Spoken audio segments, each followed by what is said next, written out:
Hello, everybody. Oh, hello? Are we back? Yes, we are.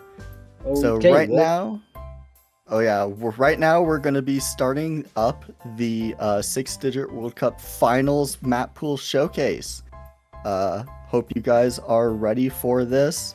There are some absolute bangers in this pool. I got the pleasure to play through it, so I hope you guys enjoy. yep.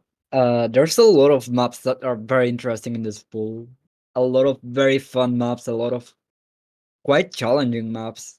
And yeah, I hope you all will enjoy this pool. This is honestly probably one of my favorite pools in this tournament. There are a lot of very fun maps in this pool. I am excited to see what everybody picks for almost all the matches. I know there's going to be a couple maps that will be reoccurring throughout them, but I hope that none of the maps that I chose get banned. Let's just put it that way. Yep, that's fair. I don't think I got any maps in today, not today, with this pool. So I'm not biased towards any. Never mind, I am biased towards one map. But otherwise, I'm not very biased towards any other map. Of course. So I guess we can start now with the. Yeah, let's get this rolling then. Here we go. We get into the No Mod 1, which is Kimi no Se. This diff of the map is going to have a lot of pretty big jumps, as well with some really good just bursts spread through, peppered into the map. This is the definition of a sort of aim consistency No Mod 1. Yep. One thing about this map is that it feels somehow kind of cramped at some points, and at the same time it feels like the spacing is really big out of literally nowhere. So for me it's very easy to lose aim control in this map for some reason. Oh yeah. So we get into the No Mod 2, which is Suwado's theme. Getting into some Toho. In this map, it is very interesting because unlike a bunch of other No Mod 2s, you have to be really careful with where you are aiming your cursor through all the streams because all the streams are really flowy. As you can kind of see, they always sort of double back on each other. But as long as you can follow along with all these streams and the sliders, this will be a staple for all of the matches. So we get into the No Mod 3. This is one of my favorites in this map. Not because I got the replay on it. Bearded Hippo did a great job on that. But the aim requirement and the snappiness that you need to be able to play this well is just super important. So if you're really good at sort of snappy stuff, you'll be golden on this. As you kind of get to see right now, just being able to snap to that too is just very important for this to get good combos. Yep, a much snappier normal trade than we had last week. Yeah, Which was and then we more get flow. Bring It On. And this diff is very heavy on following the long, fast sliders. If you can follow along to these sliders, you're going to be pretty good. But there are some very difficult sections that come along with following. I would not be surprised if we see a good like 2 FCs for every team that does this. But you cannot be caught off guard 1 second while you are playing this. There's fast sliders, slow sliders. Yep, this is also one of those songs that you usually don't see in Nomad 4, but it's surprisingly very fitting for the slot. Moving on to Nomad 5, we have our token speed map, and yeah, it's just gonna be your standard speed test. I don't think I've seen this map before, Pool, which is quite rare for speed Nomad 5s. So yeah. Lots of people were kind of complaining about our lack of speed in these kind of pools. So right now we have a 220 BPM burst map And even though some of these bursts look a little bit short, there are some absolutely long ones, as you'll see, kind of just coming up right there. That is a very long one. That's all 220 BPM. And then going from 220 BPM to 105 BPM, we get our AR6 CS6 map, which is going to be the Air Force. This map is very much reading intense, and I hope you kind of find the difficulty in this. It's 105 BPM, which means you're either going to be alting for it or single tapping, and none of those are going to be fun, especially when you get to kind of this section where you have to hit more than 3 notes in a row. It is a very, very difficult map. I feel like it's very easy to focus on single tapping and then end up over aiming or under aiming, and then it's very easy to like focus on ulting, and yeah. But no, and then you get into our hidden one. This map is filled to the brim with more awkward aim. It is one of my favorites because you will never find standard jumps. You're always going to be finding those awkward points. So you always have to be kind of conscious of where you are aiming. Can you see those back and forths going through? We get into the hidden 2. This is one of the more challenging hidden 2s we see in this rank range. I'd say this map is honestly one of the more challenging maps in this pool, if not the most challenging. And this is a very reading heavy, kind of techie feeling hidden 2. I believe this was pulled for the first time in BQT5 Grand Finals, which was, yeah, or not Grand Finals, more like Finals. And yeah, this is very, very challenging. If you're a reading player, this should be one of your favorite maps. And then going from the AR8 to an AR9, this map is very, very finger control heavy. You will be finding lots of act drops through this section right here.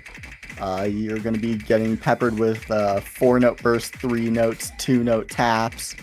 So trying to act through this section is going to be very hard. But if you can, you're going to get rewarded with a lot of combo. Yep. Especially on this map, I feel like this map is also very challenging because of the OD9. It's not only the finger control, it's also very high OD.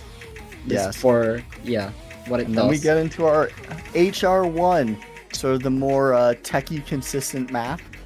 But no, anybody who enjoys Hard Rock will enjoy this map a lot. There's lots of slider follows, some good triples.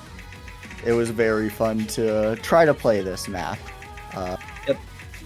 This is also on the higher side of the BPM, at about 206 BPM. So yeah, if you're uncomfortable with higher BPM like I am, this is gonna be a very challenging map.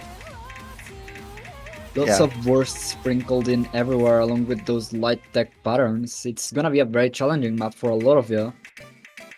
And then we get Camellia and Toby Fox's Yoki's House for our Hard Rock 2. This map, it may sound really simple, but some of the patterns in this song are absolutely hard to hit at this CS range. Got the bursts.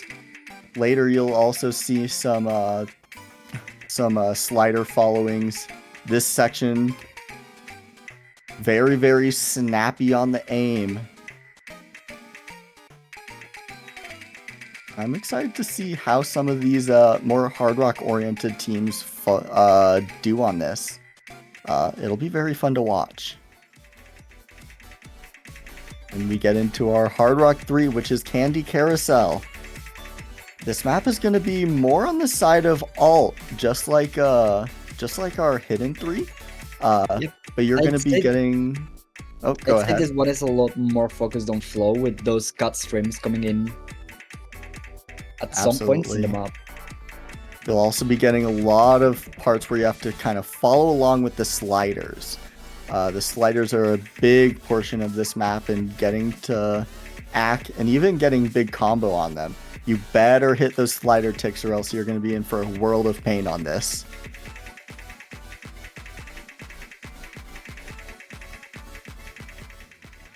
So we get into our DT pool, starting with Hoshino Komo Ryuta.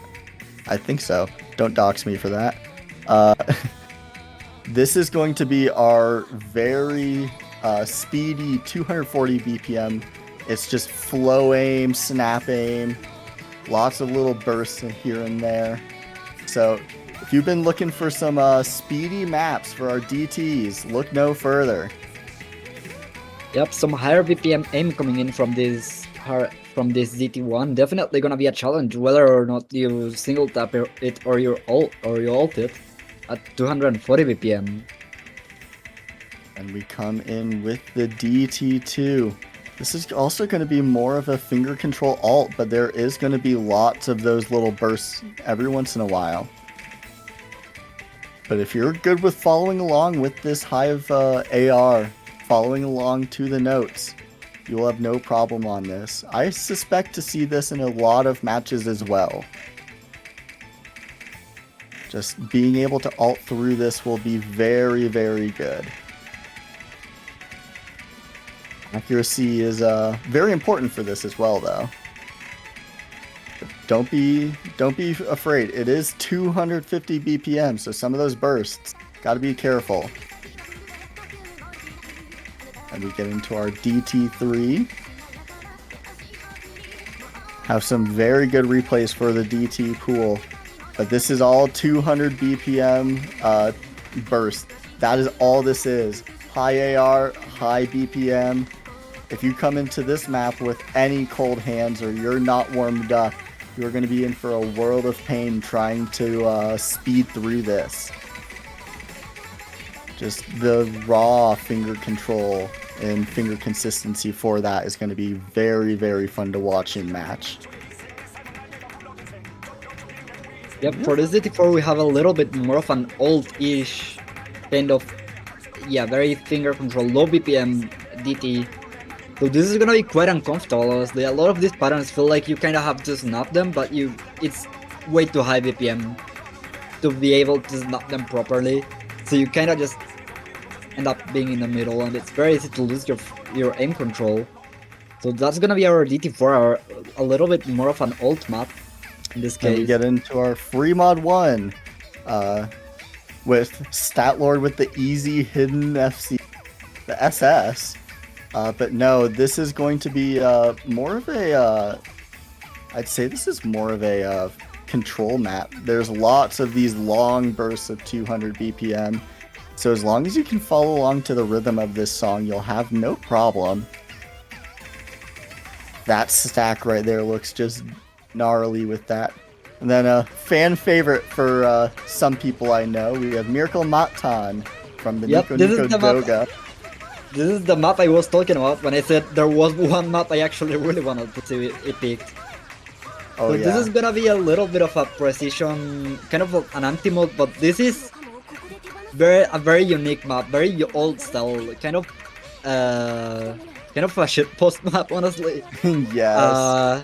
This on HR has one single pattern that is a massive D spike. On Hidden, it's very consistent on the rating, though. Yes.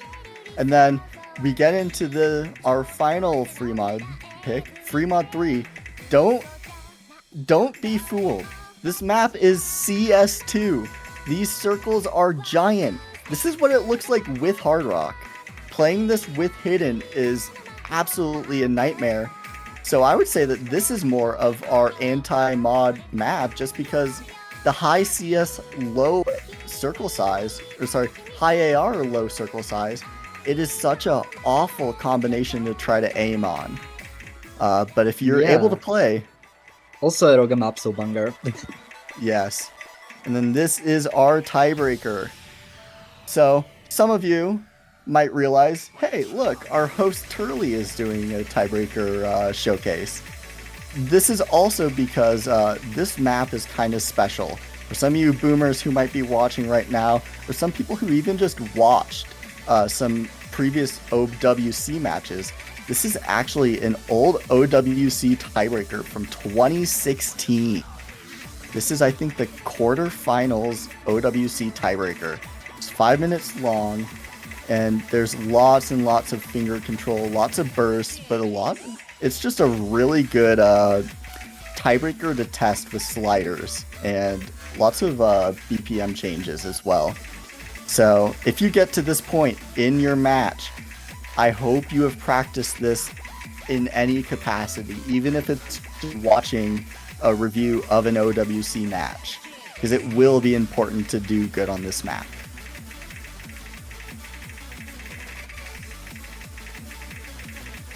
And with this is the end of the showcase once Turley finishes popping off on those Buzz Slider streams. Yep. Just like that. And there we are. Thank you so much. This is a very interesting pool, so everyone make sure to practice. Hope you have fun. Thank you everyone for watching. Thank you, Jay, for commentating with me. Absolutely. It was a blast. And yeah, thank you all for coming and watching. And I hope to see some great performances on this pool next week. Have a good night or good morning or good afternoon wherever you guys are. The next match that we have will be up in about 19 hours. It will be the final match of this semifinals pool. It'll be the United Kingdom versus Ukraine. And this will determine who ends up playing against Germany. So if you're able to watch that, please do. It will be a phenomenal match to watch. Other than that, everybody have a good rest of your day.